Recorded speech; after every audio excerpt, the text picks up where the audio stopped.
नमस्कार, आप देख रहे हैं हिमाचल दस्तक की प्रस्तुति दस्तक दिन भर। मैं हूं आपके साथ यशपाल सिंह। आइए नजर डालते हैं आज के मुख्य समाचारों पर। 2 सड़क हादसों में 3 की मौत, 3 घायल। बंजार के शाईरोपा में बाइक स्किड होने से 2 की जान गई, 1 युवक घायल। चंबा के उटीप में कार गिरने से पत्नी की मौत, पति और बेटा जख्मी। मंडी से प्रतिभा सिंह ने भरा नामांकन, बोली अब जनता करेगी फैसला। कांग्रेस ने किया अथाह विकास। हिमाचल भाजपा में टिकट को लेकर घमासान, जुब्बल कोटखाई से चेतन बरागटा हुए बागी, भरा निर्दलीय नामांकन। भाजपा प्रत्याशी नीलम सरायक बोली, नरेंद्र बरागटा के पद चिन्हों पर चलकर करूंगी जनसेवा। कांग्रेस कैंडिडेट रोहित ठाकुर का प्रहार, बोले भाजपा के 4 साल बागवानों के लिए रहे बुरे। मुख्यमंत्री जयराम ठाकुर बोले चेतन बरागटा को मनाने के प्रयास जारी। नवजोत सिंह सिद्धू, कन्हैया कुमार, चन्नी बघेल और राज बब्बर करेंगे हिमाचल में कांग्रेस का प्रचार। 8वीं से 12वीं तक की पूरा हफ्ते लगेंगी कक्षाएं। नवरात्रों के बाद 5वीं से भी आएंगे छात्र। और अब समाचार विस्तार से। चंबा और कुल्लू में हुए 2 हादसों में 3 लोगों की मौत हो गई और 3 लोग गंभीर रूप से घायल हैं। पहले हादसे में चंबा सेरी रोड पर उटीप के पास वीरवार देर रात को एक कार दुर्घटनाग्रस्त हो गई। हादसे में एक महिला की मौत हो गई, जबकि उसका पति गंभीर रूप से घायल हो गया और बेटे को भी हल्की चोटें आई हैं। महिला की पहचान इंद्रो देवी पत्नी तिलक, गांव मंगोड़, पंचायत कुम्हारका के रूप में हुई है। बताया जा रहा है कि जैसे ही कार उटीप के पास पहुंची तो चालक ने गाड़ी से नियंत्रण खो दिया और कार गहरी खाई में जा गिरी। हादसे में इंद्रो देवी की मौके पर ही मौत हो गई। जानकारी के मुताबिक देर रात ये परिवार अपने घर जा रहा था। कार में इंद्रो देवी के अलावा तिलकराज और उनका बेटा सवार थे। वहीं उपमंडल बंजार के शाईरोपा में एक बाइक हादसे में 2 युवकों की जान चली गई, जबकि तीसरा युवक घायल है। जानकारी के अनुसार 3 युवक बाइक पर गहीधार से एक शादी से लौट रहे थे। इसी बीच शाईरोपा के पास बाइक स्किड हो गई। बताया जा रहा है कि एक युवक की मौके पर ही मौत हो गई, जबकि दूसरे युवक ने अस्पताल ले जाते हुए दम तोड़ दिया। तीसरा युवक अस्पताल में उपचाराधीन है। मृतकों की पहचान चमनलाल और जयसिंह निवासी बंजार के रूप में हुई है। वहीं घायल की पहचान परवीन कुमार निवासी बंजार पलाहच के रूप में हुई है।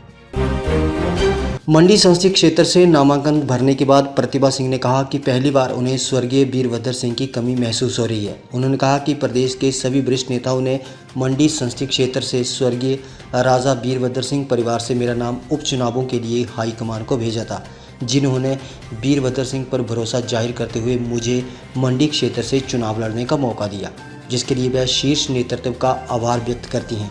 उन्होंने कहा कि भाजपा उम्मीदवार ने देश के लिए जो योगदान कारगिल लड़ाई के दौरान दिया वह एक सराहनीय योगदान है, लेकिन यहाँ राजनीतिक अखाड़ा है और यहाँ हार जीत का फैसला जनता तय करेगी। आज मुझे लगता है कि नॉमिनेशन भरने के बाद जिस तरीके का आश्वासन लोगों का मिला, जिस तरीके से लोगों ने बढ़ चढ़ के इसमें भाग लिया, तो मुझे पूर्ण विश्वास है कि कांग्रेस विजय होकर निकलेगी और भारी बहुमत से हम इस सीट को जीतकर कांग्रेस की झोली में डालेंगे।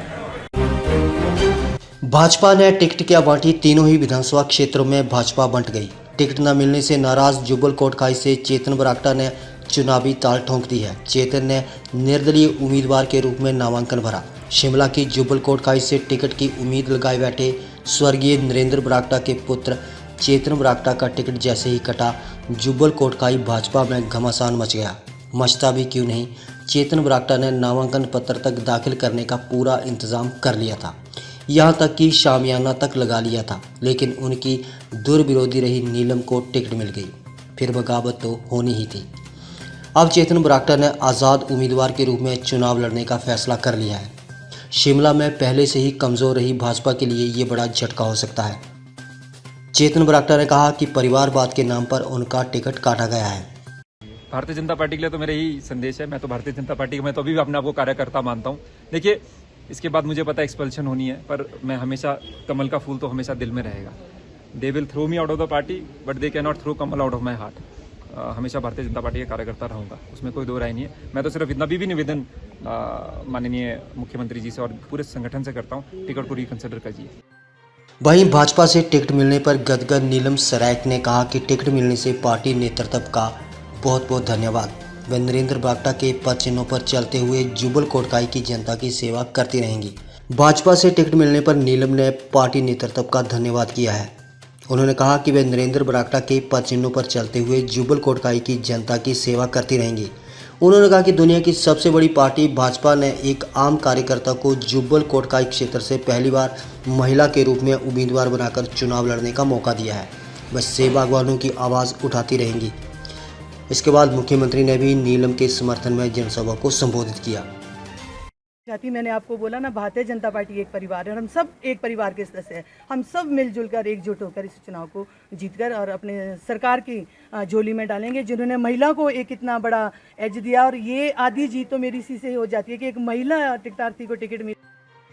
वहीं कांग्रेस प्रत्याशी रोहित ठाकुर ने भी जुब्बल कोटखाई से नामांकन पत्र दाखिल कर दिया है। उनका कहना है कि भाजपा के 4 साल बागवानों के लिए सबसे बुरे रहे हैं, इसलिए कांग्रेस जुब्बल कोटखाई में जीत दर्ज करेगी। गौरतलब है कि जुब्बल कोटखाई की जनता हमेशा सत्ता के साथ चलती रही है। इस बार उपचुनाव में सबकी नज़रें टिकी हुई हैं, लेकिन यदि भाजपा ने डैमेज कंट्रोल नहीं किया तो उसकी कीमत उसे चुकानी पड़ सकती है। क्षेत्र की अगर आप बात करें, ये हिमाचल प्रदेश का, यहाँ पर 30 से 35% के आसपास सेब का उत्पादन होता है। और आपको याद होगा कांग्रेस कार्यकाल के दौरान लगभग 7 सीए स्टोर एपिडा के माध्यम से स्वीकृत हुए थे। खेदवश उनको जैसे केंद्र में हमारी अच्छी दिनों वाली सरकार आई, यूपीए सरकार ने उसको स्वीकृत करवाया था। आनंद शर्मा जी उस वक्त आपके यूनियन कॉमर्स मिनिस्टर थे, उनके माध्यम से ये में स्वीकृति मिली थी agriculture produce export development authority के माध्यम से, एपिडा के माध्यम से। जैसे ही एनडीए की सरकार केंद्र में आई तो इन्होंने उसको निरस्त किया। आपके 7 में से 3 सीए स्टोर जो यहाँ स्थापित होने थे, एक खड़ा पत्थर में स्थापित होना था और उसके लिए तो एमओयू भी साइन हो गया था, एक अणु में स्थापित होना था। और तीसरा हमारा बागी जो नावर और उपादेश क्षेत्र का केंद्र बिंदु है, वहां पर उसको बनाया जाना था, लेकिन खेदवश उनको निरस्त किया गया। और वर्तमान में जैसे मैंने पहले भी कहा, आपके जो ये सीजन का अगर प्रारंभ की बात करें, आमतौर पे जो आपका जुलाई अगस्त का हमारा बागवान है उसको कंपैरेटिवली अच्छे प्राइसेस मिला करते थे, क्योंकि उस वक्त मार्केट खाली हुआ करती थी। लेकिन खेदवश इस दफा आपके अगर आप जुलाई अगस्त की बात करेंगे, सितंबर मध्य तक की बात करेंगे, तब तक मैं समझता हूं किसान बागवान को अपने उत्पाद का मूल्य नहीं मिला। और विशेष रूप से तब नहीं मिला जिस दिन आपके अदानी ने अपने रेट्स को घोषित किया। और वर्तमान की केंद्र सरकार भी जिस तरह से कॉरपोरेट जगत को आपकी कृषि में, बागवानी में आगे लाना जारी है, ये भी कहीं ना कहीं वर्तमान सरकार के और कॉरपोरेट जगत की मिली भगत लगती है। कोटखाई पहुंचे मुख्यमंत्री जयराम ठाकुर ने कहा कि चेतन बरागटा को मनाने का प्रयास किया जाएगा। भाजपा एक परिवार है और इसमें नाराजगी चली रहती है। आला कमान ने परिवारवाद का पैमाना रखकर चेतन को टिकट नहीं दिया है। पार्टी में मनमुटाव रहते हैं। चेतन से बात हुई है, उनकी नाराजगी दूर कर ली जाएगी। उन्होंने कहा कि भाजपा की सभी सीटों पर जीत पक्की है। बता दें कि मुख्यमंत्री फतेहपुर से कृपाल परमार को मनाकर जुब्बल कोटखाई लाए थे। साथ ही अर्की से गोविंद शर्मा को भी मना लिया गया है।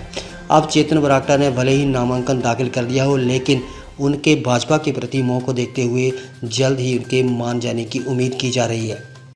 निश्चित रूप से मेरी बात हुई है उनसे, हम कोशिश कर रहे हैं। प्रयत्न हमारा यही है कि वो बात माने और बात मान करके हम इकट्ठा होकर के काम करें। ये मुझे लगता है कि जो हमने जो बात रखी है उनने पूरी बात सुनी है। लेकिन मैं उम्मीद करता हूँ, मैं यही कह सकता हूँ, मैं उम्मीद करता हूँ कि वो पार्टी के काम के लिए हमारे साथ। पूरे देश भर में 30 से ज़्यादा चुनाव हैं, उपचुनाव हैं, और अधिकांश जगह परिवार के सदस्य दावेदारी कर रहे थे। ऐसी परिस्थिति में पार्टी ने एक निर्णय लिया सिद्धांत रूप से कि परिवार के लोगों को टिकट नहीं देने का निर्णय किया। तो उस परिस्थिति में ये निर्णय यहाँ का भी उस तरह से हुआ है।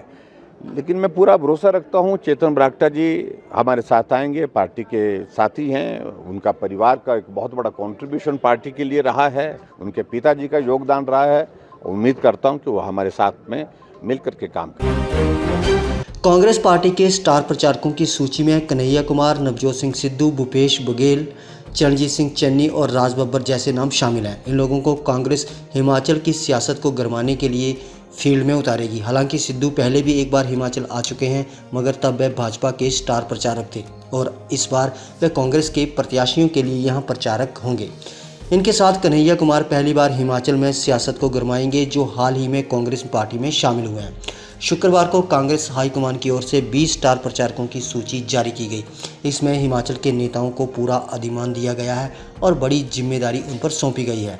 मंडी संसदीय क्षेत्र के साथ यहां पर अर्की, जुब्बल कोटखाई फतेहपुर विधानसभा उपचुनाव होने जा रहे हैं, जिसमें कांग्रेस प्रत्याशियों ने अपने नामांकन दाखिल कर दिए हैं। अब प्रचार अभियान चलेगा, जिसमें कांग्रेस कोई भी कसर नहीं छोड़ना चाहेगी। 11 अक्टूबर से फुल स्ट्रेंथ के साथ छात्र स्कूलों में आएंगे। शुक्रवार को राज्य सरकार की ओर से लिखित अधिसूचना जारी कर दी गई। सरकार की ओर से जारी आदेशों में साफ किया गया है कि कोविड प्रोटोकॉल का पालन सभी स्कूल प्रबंधन को करना होगा। इसके साथ ही हर दिन 8वीं से 12वीं के छात्रों को कक्षाएं लगाने के लिए स्कूल आना होगा। बता दें कि नवरात्रों के बाद स्कूलों में 5वीं, 6ठी, 7वीं के छात्रों को भी बुलाया जाएगा। पहली से लेकर 4थी कक्षा तक के बच्चों की फिलहाल अभी तक ऑनलाइन पढ़ाई जारी रहेगी। आज के लिए बस इतना ही। देखते रहिए हिमाचल दस्तक टीवी, दिल से दिमाग तक। शुभ रात्रि।